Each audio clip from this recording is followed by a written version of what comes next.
Hello guys, in this video I am going to show you how to catch recruiters' attention and add a resume headline to your account on the Naukri Job Search application. But first I just want to mention, don't forget to subscribe to my channel, because at 10,000 subscribers I am going to show you my whole YouTube revenue statistics and growth strategy, how to make money online. Now let's jump into it. First of all, open the application on your phone. After that, you should tap on this profile icon down below in the right side corner of the screen. Then tap on profile at the top and scroll down to the resume headline section.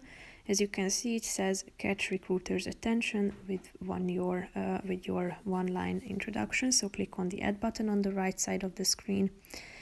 And as it says, it's the first thing recruiters notice in your profile. So try to come up with something catchy and then type it in.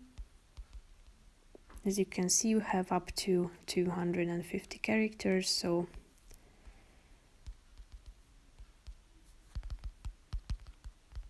after that,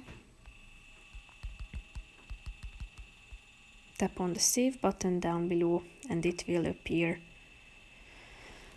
as a headline of your profile. So that's pretty much it for this video, guys. See you in the next one. Bye bye.